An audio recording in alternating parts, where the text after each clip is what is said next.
സ്നേഹമുള്ളവരെ, വിശുദ്ധ മത്തായിയുടെ സുവിശേഷം 24-ാം അധ്യായം 32 മുതൽ 44 വരെയുള്ള തിരുവചന ഭാഗമാണ് നമ്മുടെ ധ്യാന വിഷയം. ഈ 24-ാം അധ്യായം മുഴുവൻ ഈശോയുടെ പ്രവചനങ്ങളാണ് ഉൾക്കൊണ്ടിരിക്കുന്നത്. ഇത് തുടങ്ങുന്നത് തന്നെ ദേവാലയത്തിന്റെ നാശത്തെക്കുറിച്ച് പറഞ്ഞുകൊണ്ടാണ്.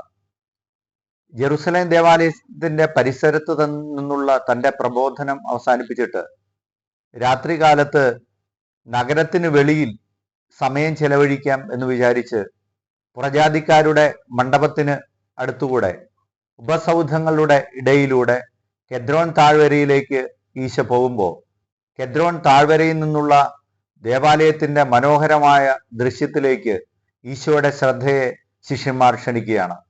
അപ്പോഴാണ് ഈശോ പറയുന്നത്, സത്യമായി ഞാൻ നിങ്ങളോട് പറയുന്നു, കല്ലിന്മേൽ കല്ല് ശേഷിക്കാതെ ഇത് തകർന്ന് തരിപ്പണമാവും.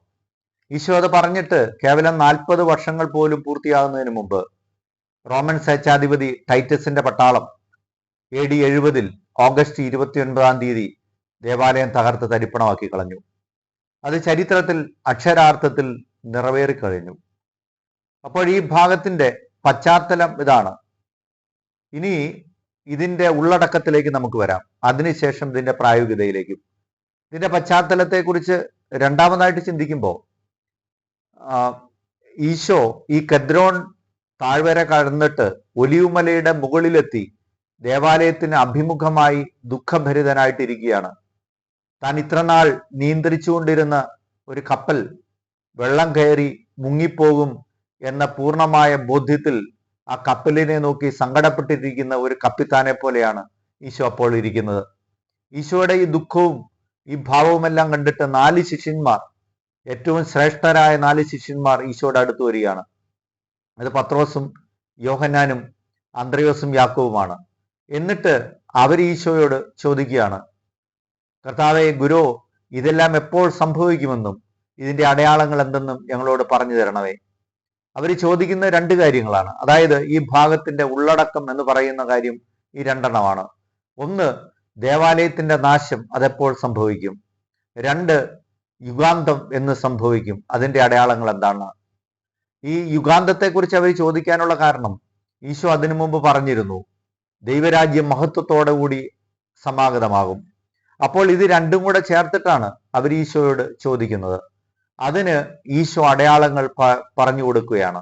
ആ ഭാഗത്തിന്റെ ആരംഭമാണ് നമ്മളിപ്പോൾ വായിച്ച് ധ്യാനിക്കുന്നത്. ഇത് തുടങ്ങുന്നത് എങ്ങനെയാ? അത്തിമരത്ത് നിന്ന് നിങ്ങൾ പഠിക്കുവിൻ.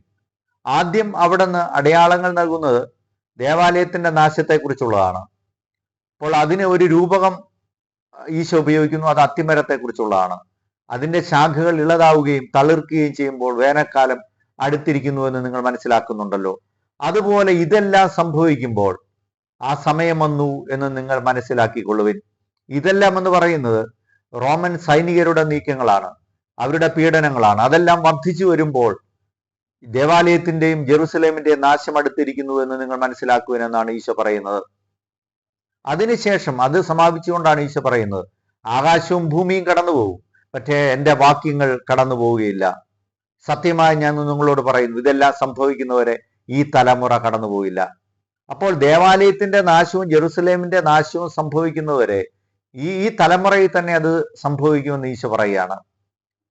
അത് പിന്നെ നമ്മൾ കാണും, ജോസഫ് ഹൂസ് എന്ന് പറയുന്ന യഹൂദ ചരിത്രകാരൻ ദ വാർസ് ഓഫ് ദ ജൂസിൽ അത് വ്യക്തമാക്കുന്നുണ്ട്. ഈശോ പറഞ്ഞു, ഒരു മലയിൽ നിങ്ങൾക്ക് പീഡനമുണ്ടാവും, മറ്റൊരു മലയിലേക്ക് നിങ്ങൾ ഓടിപ്പോകുമെന്ന് ഈശോ പറയുന്ന പോലെ തന്നെ ജെറുസലേമിൽ നിന്ന് അനേകം പേർ ഈശോയുടെ പ്രവചനത്തിൽ വിശ്വസിച്ചുകൊണ്ട് ട്രാൻസ് ജോർദാനിലുള്ള ഒരു നഗരത്തിലേക്ക് ഓടി രക്ഷപ്പെട്ടു എന്ന് ജോസഫ് ഹൂസ് എന്ന് പറയുന്ന യഹൂദ ചരിത്രകാരൻ സാക്ഷ്യപ്പെടുത്തുന്നുണ്ട്. പക്ഷേ ഇതിന്റെ വിവരണങ്ങൾ ഈ ദേവാലയത്തെക്കുറിച്ചും ജെറുസലേമിനെ കുറിച്ചുള്ള നാശത്തെക്കുറിച്ചുള്ളതും മനുഷ്യപുത്രന്റെ ആഗമനത്തെക്കുറിച്ചുള്ളതും ഇടകലർന്ന് സുവിശേഷകന്മാർ അവതരിപ്പിക്കുന്നതിനാൽ നമുക്കിത് വായിക്കുമ്പോൾ ചില ശങ്കകൾ ഉണ്ടാവും. ഈ തലമുറ കടന്നുപോയില്ല എന്ന് പറയുന്നത് യുഗാന്തത്തിൽ സംഭവിക്കുമ്പോഴാണോ എന്ന് നമ്മൾ തെറ്റിദ്ധരിക്കുന്നത് അങ്ങനെയാണ്. പക്ഷെ അതല്ല, ദേവാലയത്തിന്റെ നാശവും ജെറുസലേമിന്റെ നാശത്തെക്കുറിച്ച് സൂചിപ്പിച്ചുകൊണ്ടാണ് ഈശോ പറഞ്ഞത് ഈ തലമുറ ഇത് സംഭവിക്കുന്നവരെ കടന്നുപോയില്ല എന്ന്. രണ്ടാമത്തത്, അത് അവരുടെ കാലത്ത് തന്നെ ഇത് സംഭവിച്ചതിനാൽ യുഗാന്തവും അതിനോട് ചേർന്ന് വരും എന്ന് ആദിമ ക്രൈസ്തവർ വിശ്വസിച്ചിരുന്നു. അതുകൊണ്ടാണ് അവർ മാറാനാത്ത കർത്താവെ വേഗം വന്നാലും എന്ന് പറഞ്ഞ് പ്രാർത്ഥിച്ചുകൊണ്ടിരുന്നത്. അതിന്റെ ഒരു പ്രതിഫലനമാണ് നമ്മൾ വിശുദ്ധ പത്രോസ്ലീഹായുടെ 2-ാം ലേഖനം 3-ാം അധ്യായം 8 മുതലുള്ള വാക്യങ്ങളിൽ നമ്മൾ കാണുന്നത്. അവിടെ പത്രോസ്ലീഹ അവരെ സാന്ത്വനിപ്പിച്ചുകൊണ്ട് പറയാണ്, കർത്താവിന് 1000 വത്സരം ഒരു ദിവസം പോലെയാണ്. കാലവിളംബത്തെക്കുറിച്ച് ചിലർ ചിന്തിക്കുന്നത് പോലെ കർത്താവ് തന്റെ വാഗ്ദാനങ്ങളിൽ അവിശ്വസ്തനാവുകയില്ല. നിങ്ങളോട് എല്ലാവരും രക്ഷിക്കപ്പെടണമെന്ന് അവിടുന്ന് ആഗ്രഹിക്കുന്നതിനാൽ നിങ്ങളോട് ദീർഘക്ഷമ കാണിക്കുന്നതേ ഉള്ളൂ. കർത്താവിന്റെ ദിനം കള്ളനെ പോലെ വരും.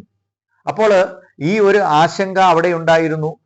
യുഗാന്തം എപ്പോ സംഭവിക്കുമെന്നതിന് ഉടനെ വരുമെന്നാണ് അവർ വിചാരിച്ചിരുന്നത്. പക്ഷെ അത് കാണുന്നില്ല എന്നതുകൊണ്ട് സാന്ത്വനപ്പെടുത്തി പത്രോസ്ലീഹ ഇത് പറയുന്നതാണ്. പിന്നെ നമ്മൾ മുമ്പോട്ട് നോക്കുമ്പോൾ ഈശോ കൊടുക്കുന്ന അടയാളം ഇതാണ്. യുഗാന്തത്തിന്റെ അടയാളമായിട്ട് ഈശോ കൊടുക്കുന്ന ഇതാണ്. ജനം ജനത്തിനെതിരെയും രാജ്യം രാജ്യത്തിനെതിരെയും ഉയർന്നെടുക്കും. യുദ്ധങ്ങളെ പറ്റി കേൾക്കും. അവയെ പറ്റിയുള്ള കിംവദന്തികളും പാർശ്വവ്യാധികൾ ഉണ്ടാവും, ഭീകരക്ഷാമങ്ങൾ ഉണ്ടാകും, ഭൂകമ്പങ്ങൾ ഉണ്ടാകും. അപ്പോൾ ഇതെല്ലാം ഈശോ അതിന്റെ അടയാളങ്ങളായിട്ട് പറയുകയാണ്. പക്ഷെ യഥാർത്ഥത്തിൽ അതിന്റെ ഏറ്റവും വലിയ അടയാളമായിട്ട് ഈശോ പറയുന്ന അധർമ്മം വർദ്ധിക്കുന്നതിന് പലരുടെയും സ്നേഹം തണുത്തു പോകും. അത് അതിന് ഒരു അടയാളമായിട്ട് നോഹയുടെ ദിവസങ്ങൾ പോലെ ആയിരിക്കുമെന്നാണ് ഈശോ പറയുന്നത്.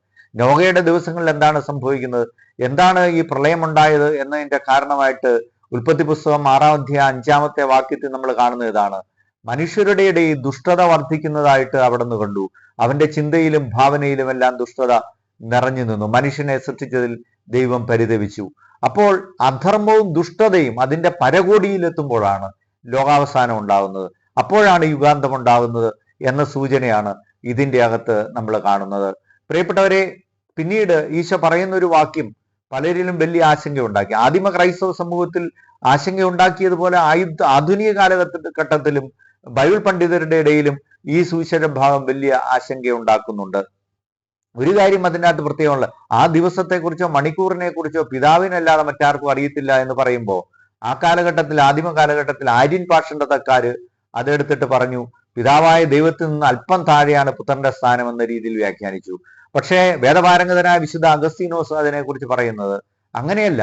ഞാനിപ്പോൾ മനുഷ്യപ്രകൃതിയിൽ നിന്ന് എൻ്റെ രക്ഷാകര പ്രവൃത്തിയിലാണ് ശ്രദ്ധ കേന്ദ്രീകരിക്കുന്നത്. പക്ഷേ ആ സമയം പിതാവ് നിശ്ചയിക്കട്ടെ. അതാണ് ഗെത്സമനിയിലെ പ്രാർത്ഥന പോലെയാണ്. അത് പിതാവിന്റെ ഇഷ്ടമാണ്, അവിടുത്തെ ഇഷ്ടം നിറവേറട്ടെ. അതാണ് ഈ പറയുന്നതിന്റെ അർത്ഥമെന്ന് അഗസ്തീനോസ് പുണ്യാളൻ സൂചിപ്പിക്കുകയാണ്. പ്രിയപ്പെട്ടവരെ, യുഗാന്തത്തെ കുറിച്ച് കത്തോലിക്ക സഭയുടെ മതബോധന ഗ്രന്ഥം പറയുന്ന ഇതാണ്.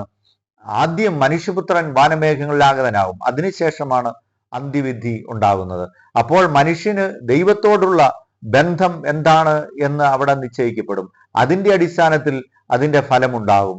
മനുഷ്യൻ ചെയ്തതും വിട്ടുകളഞ്ഞതുമായ നന്മയുടെ അനന്തരഫലങ്ങൾ അവിടെ വിലയിരുത്തപ്പെടും. അതാണ് യുഗാന്തം എന്നാണ് കത്തോലിക്ക സഭയുടെ മതബോധന ഗ്രന്ഥം പഠിപ്പിക്കുന്നത്. നമുക്കിനി ഇതിന്റെ പ്രായോഗികതയിലേക്ക് വരാം. പ്രായോഗികതയിലേക്ക് വരുമ്പോൾ ഈ ഭാഗത്ത് എപ്പോഴും നിഴലിക്കുന്ന ഒരു പ്രധാന വാക്യം ഇതാണ്: ജാഗരൂകരായിരിക്കുവിൻ.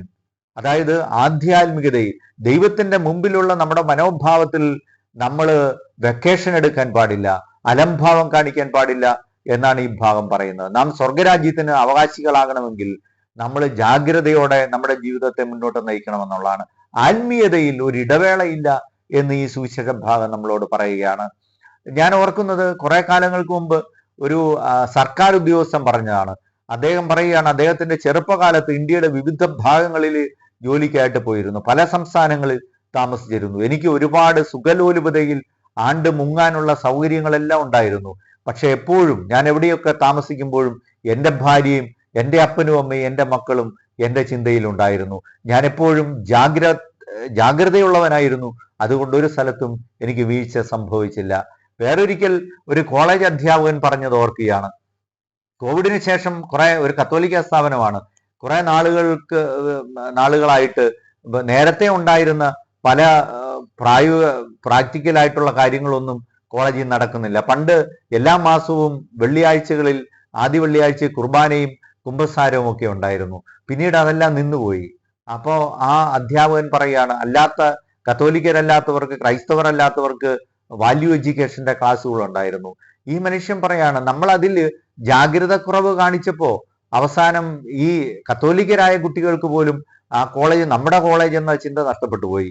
അതിലുള്ള അധ്യാപകരോടുള്ള അടുപ്പമുള്ള ആ അടുപ്പമെല്ലാം നഷ്ടപ്പെട്ടു പോയി. ഒരു കടയിൽ ഒന്ന് സാധനം വാങ്ങിച്ചിട്ട് പോകുന്ന ഒരു കസ്റ്റമറിന്റെ മനോഭാവത്തിലേക്ക് ഈ വിദ്യാർത്ഥികൾ മാറിപ്പോയി. നോക്കൂ, ഒരു നമ്മുടെ ജാഗ്രതക്കുറവ് വരുത്തുന്ന വ്യത്യാസങ്ങൾ, ആ കോളേജിന്റെ ഡിസിപ്ലിൻ തന്നെ പോയി എന്ന് അധ്യാപകൻ പറയാണ്. വേറൊരു സന്ദർഭത്തിൽ ഓർക്കുന്നു, എല്ലാ ദിവസവും വൈകുന്നേരം 9:30 മകനെ പ്രൊഫഷണൽ വിദ്യാർത്ഥിയാണ് വിളിച്ചുകൊണ്ടിരുന്നു അമ്മ. അത് ആദ്യത്തെ വർഷമൊക്കെ കഴിഞ്ഞപ്പോൾ പതുക്കെ ആ വിളി 2-3 ദിവസം കൂടുമ്പോഴായി, പിന്നീട് ഒരാഴ്ച കൂടുമ്പോഴായി, പിന്നീട് 2 ആഴ്ച കൂടുമ്പോൾ ഒരിക്കൽ മാത്രമുള്ള വിളിയിലേക്ക് പോയി. അത് കുഴപ്പമില്ല എന്ന് കരുതി, അവന് പക്വതയായല്ലോ എന്ന് കരുതിയാണ് അമ്മ അങ്ങനത്തെ ഒരു നിലപാടിലേക്ക് മാറിയത്. പക്ഷെ സംഭവിക്കുന്നത് പിന്നീട് 4-ാം വർഷത്തിന്റെ അവസാനത്തിൽ കോളേജില് വലിയ തരത്തിലുള്ള അക്രമ പ്രവർത്തനങ്ങൾ നടത്തിയതിന്റെ പേരിൽ ആ പയ്യനെ കോളേജിൽ നിന്ന് സസ്പെൻഡ് ചെയ്യുന്നതാണ്. നമ്മുടെ ജാഗ്രത കുറവുകൾ നമ്മുടെ ആത്മീയ ജീവിതത്തിൽ അപകടങ്ങൾ വരുത്തും എന്ന് സുവിശേഷ ഭാവം പറയുന്നു. അന്ത്യവിധിയുടെ മുമ്പിൽ നാം ആത്മീയരായ മനുഷ്യരായിട്ട് നിലനിൽക്കണമെങ്കിൽ നമ്മൾ എപ്പോഴും ജാഗ്രതയുള്ളവരായിരിക്കണം എന്നാണ് ഈ സുവിശേഷ ഭാവം പറയുന്നത്.